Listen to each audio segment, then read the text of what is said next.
Welcome to another video. Um, let's just make it real quick. Tier lists are already out for like a very long time. I didn't make one this time around, so I'll just hit you up with a. It's not entirely just a tier list video, but it's what should I play now that the changes are live, right? So it's just my perspective. I've prepared this deck here, this tier list. It's my perspective of what I think is good and what is good against the good. You know, we have the obvious offenders here. We have the law, which is just really strong because one drop, search, board is full, ace, whatever, law, shuffle, aggressive, hit, a lot of resources in hand, right? Pretty obvious playstyle, very strong. Oh, okay, this is going to be a hard video.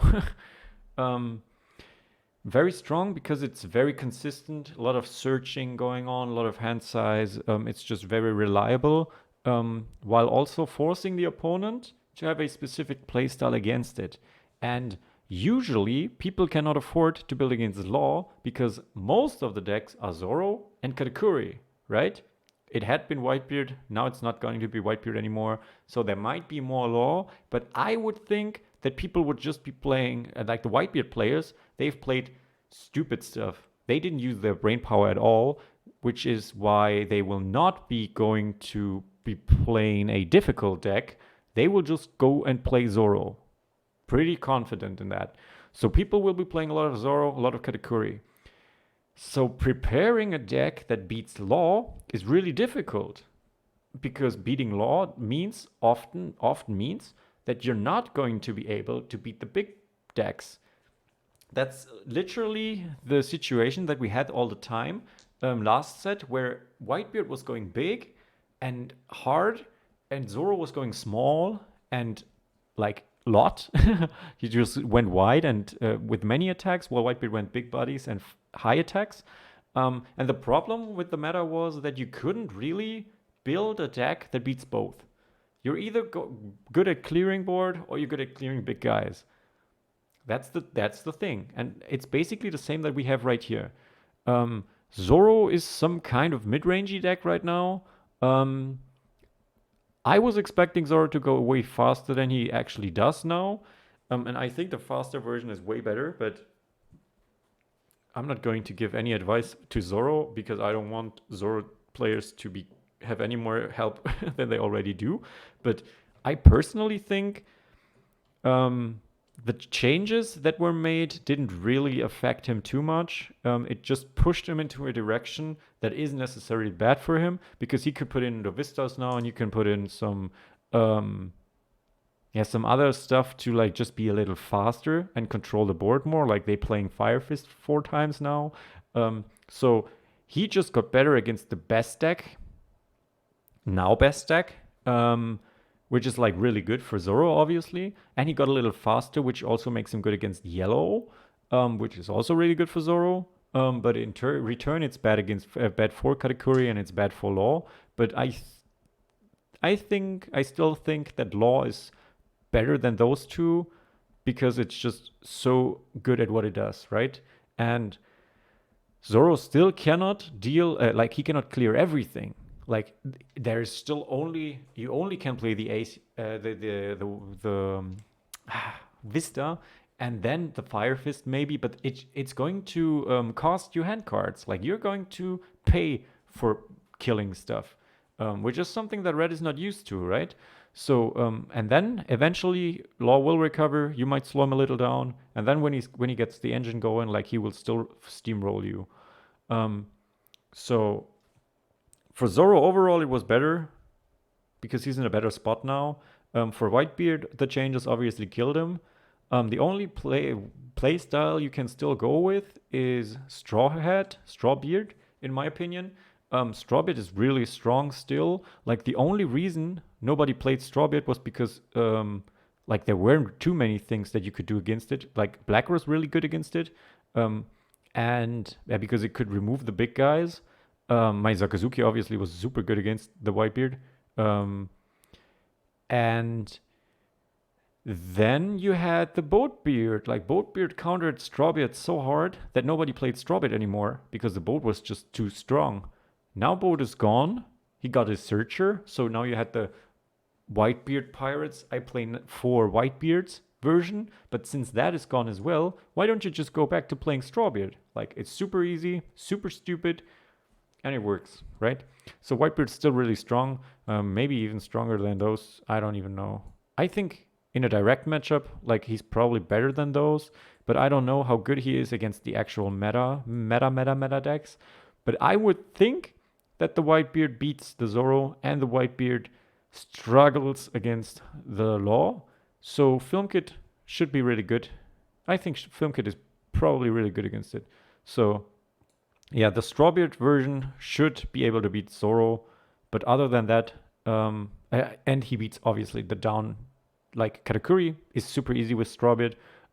Lucci is absolutely unplayable with Whitebeard generally now. Yeah, so he's just a good deck, right? Let's put Lucci here. Let's put Oolong here as well. That's difficult. That's so difficult. Yeah, I should probably do it like this. Not so sure with. Yeah, now I'm swapping things around.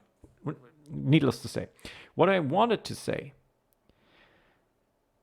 Kuro is an absolute top pick for this meta because Kuro completely wipes Law. Law has no chance at all to beat Kuro.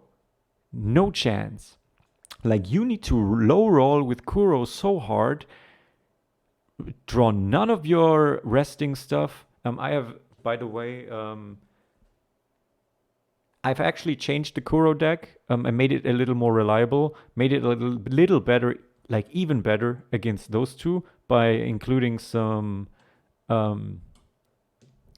cheeky little things like the 1-drop event that rests two drops. It sounds kind of stupid, but it is actually so free against the aggressive version of Zoro that plays a lot of small drops because you can just rest them and clear them out. And it also rests the blockers, the 2-cost blockers that are like becoming meta, slowly creeping in with the Whitebeard version and the Katakuri version. So people playing these small blockers is just completely dead for Kuro, and it doesn't really cost him anything. So if you're going first and you have like 1 Dawn, you play the 1 Dawn, play the Creek, you can remove something. It's just really good, really efficient, and it, like I said, completely butchers these two guys. It completely smashes them. Kuro is obviously not the best deck in the world, and it has some problems, specifically stuff like Lucci and black decks generally that can interact with his characters. But and also Katakuri. Like, Katakuri, if he goes second, that's already hard. But if you go second with Kuro, so if you win the dice roll, you're almost guaranteed to win this matchup because he cannot interact with the Creek. Like, not at all. Like, you play the 6-drop Creek, and that's basically when he lost because he is on 7 Dawn. He cannot really do anything. He can then on 8 remove him with the 8-cost Katakuri, but that's too slow. If he does that, you have already gotten through with a double attack, and you can just keep swinging. So at this point, it's just free for Kuro. But Kuro struggles a little bit when going first in this matchup, but not too much. Like, if you're actually really good with Kuro, you just need to play really fast. Like, you cannot afford the opponent to stabilize ever. So it's a very difficult deck. It's a very tricky deck, but it's just a very good deck. It has some weaknesses, obviously, and it can be exploited by people who actually know how to beat the deck or have a deck that just interacts very well with it. But against the meta decks that are currently played, it's just really, really good. Same goes for Magellan. Magellan is just extremely good against yellow because you can go first or second, it doesn't matter. You can put him off curve. Going second is even better because you could double put him off curve, just slowing down everything they could ever do. That's just really good. Lucci as well completely steamrolls Katakuri, at least the version that I'm playing currently. I would say it's like a 60-40. And Katakuri only wins that if he triggers like Cracker from the first life, maybe the second.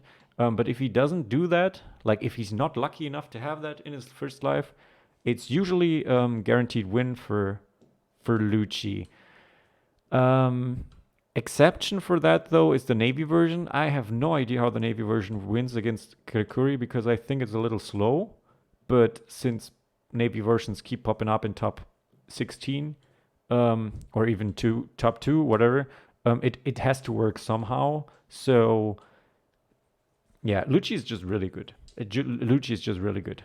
Same goes for Arlong. Arlong has an extremely good matchup into these two. I changed the deck list a little bit, or we did change the deck list a little bit to include something like Gin to have just more control over the board.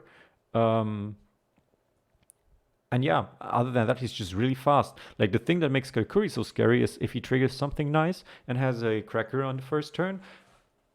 Arlong definitely has the Cracker on first turn. Almost every single time he starts off with a 7k swing into Cracker. And that is already tremendous. Like it is a really good first turn. And off of that, Arlong can just snowball that. Just don't play the 7-cost Big Mom. Don't do it. Stop playing 7-cost Big Mom. It's ridiculously bad. It doesn't fit the decks at all. Like, it doesn't fit the deck at all. It doesn't. It just does not. Yeah, so these are basically the picks that I think are really cheeky. Yeah, okay, no, he doesn't belong there. He's meta, right? Like this is stuff that is actually played, and this is the stuff that beats the stuff, right? I think this is the cheesy Puma Flosse picks. If I was you, and if I was to like go to the tournament now, and I don't want to be a meta slave, because I don't want to be a meta slave, right? I hate playing the typical most meta stuff. Like I always love to think about my own stuff and create just weird builds and stuff that works. And it's just, these decks are the decks that work against parts of the meta really well, and are just enjoyable. I think they are just enjoyable, they are good, and you will not be considered meta slave. So maybe I'll just call this deck tier list anti-meta slave tier list.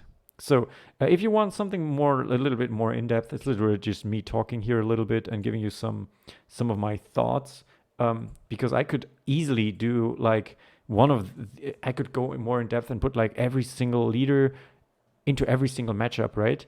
I mean, Law, for example, like I just said, like we could match Magellan and Law, right? Who wins that matchup? I think it's Law favored, but Magellan has some really good ways to interact with the board and can just go really good against it. Lucci has a really difficult matchup against Law. It's actually my most difficult matchup, but I think that's okay because I beat almost everything else pretty consistently. So having that one bad matchup is okay, I think. With Arlong, we have the same. Arlong completely whoops the ass of Law. Like, Law cannot do anything at all. Arlong is just way too fast. So we have these decks are just good against Law. I think Whitebeard doesn't count because Strawbeard might be good, but it's not good against Law. So, and then we have Zoro. Zoro with that weird mid-rangey deck right now loses to Kuro. He loses to Magellan more often than not. He loses to Lucci. He loses to Arlong. So these decks yet again beat the best. The film Movie Kid is really decent against Kuro. He's really decent against Magellan, even though Magellan hurts. Like I think it's a 50-50. Then you have the Kuro, the Lucci matchup. I think that matchup is favored for Lucci actually, and we have the Arlong matchup, which is favored for the Kid, simply because the Kid can out pressure the Arlong so hard with the double attack. Like 4 life leaders always have a rough time against Kid if the Kid knows what he's doing, because then he just switches gears and doesn't try to play his usual game and just tries to run you down. And that's really where Arlong struggles. Katakuri, for example, has a okay-ish matchup against Kuro. It is Katakuri favored if Katakuri goes second. It is Kuro favored if Kuro goes second, but it can go both ways. He has a bad matchup against Magellan. He has a bad matchup against CP9 Lucci and a okay-ish matchup against Navy Lucci. And he has a bad matchup against Arlong because, like I said, I don't even know if I already said it, but they basically try to do the same, right? Cracker on first life. If Katakuri is lucky, is a win condition. If not, it's 10 drop. Arlong always has the Cracker on the first attack. Like, that's just happening. He plays the Cracker on 3, and he always gets the tempo off of that. And that's just really dangerous. So, and he doesn't play the late game 10 drop Big Mom. He just runs you down before you get to the 10 drop Big Mom. So if he steals your first win condition and then denies your second win condition, that's very good. So that's that. Strawbeard, yeah, like I said, just really good because the thing that countered him kind of fell out of the meta. I didn't play too much into it. That's why I'm putting it on B for now. But I really think that it's no, come on, it's an A tier deck. Like in my mind, there's no reason why it wouldn't be A tier. It's just so good. It's just so good, and you always get the one Whitebeard as well because you're drawing like half of your deck anyways. Put in 2 Ezos, 3 Ezos, 4 Ezos, whatever. Search for Ace and search for Whitebeard. If you get the one Whitebeard, nice. You can play Ruffy, Ace, Whitebeard, Ace, game. That's just the same as OP02, right? So I think that's that. If you are like crazy, play the best deck in the game. Crocodile, my Crocodile version, really good against Kuro, really good against Whitebeard, really good against Navy Lucci. Really good, yeah, against Robert might be actually difficult. No, I think it's favorite for him. But honestly, Crocodile just struggles against Law. Absolutely atrocious matchup. And the movie Kid matchup is difficult. But the real problem with the Crocodile is that the Whitebeard got nerfed because I was consistently maybe 80-20, like 80% win rate against the 4 Whitebeard spam Whitebeard because I could just outstall them and then finish them after building my board. And I really enjoyed the matchup, and I think that was absolutely playable just for this specific deck. Other than that, I think the deck was toxic, so it's good. It's good that it's gone. But yeah, since that good matchup is gone and Zoro is getting faster, I think Crocodile might have a problem now because playing Dofi on 7, bouncing a 1-drop is useless pretty much. Bouncing 5-drop macro is basically the way to go, but if the Zoro is smart and he knows what you're doing, then he doesn't play the 5-drop in this matchup and he just goes face and you just lose, right? So yeah, I wouldn't recommend playing Crocodile. On the other hand, there was apparently a Crocodile player in the Raiden Trade online regional that performed relatively well. I think it was X1 at some point with like 6 wins or something like that. But maybe it's just what I've heard, a rumor. But then again, I couldn't find a deck list or I couldn't find a player anywhere. Couldn't find what he was playing, what he was doing, because I was really interested in that. But couldn't find anything on that. So it might just be a myth and it never happened. So yeah. I think that's basically that. So if you're interested in anything more, let me know. And now I will sit down and make a gameplay video because, yeah, I want to do like 2 or 3 videos. So I have to hurry up. And you will get that like tomorrow or maybe on Saturday. Maybe on Saturday when I'm playing my tournament. Yeah, who knows? So hope you're having a good time. And please don't misunderstand. The good decks are obviously the good decks, right? This is just literally whatever Smoke is doing there. Like these are just this is meta. This is meta. Lucci as well. Like this is meta. If you play something like that, it's fine. But these are just really good off meta picks, off meta that just work against the meta relatively well, right?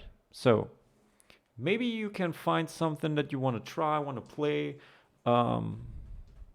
Yeah, let me know what your experience is. Let me know if you think that I'm completely trolling with this tier list. It's possible. I mean, I've played a lot this set, and I feel like there's way too much content, and I'm currently like super stuck in playing black.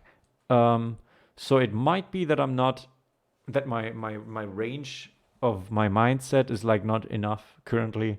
Um, so if that's the case, just let me know. Let me know your experience. Let me hear what your struggles were, especially since we have some people that actually play Kuro relatively well and relatively often. So if your experience is something different in specific matchups, even that I've been telling you right now, then just let me know. Okay.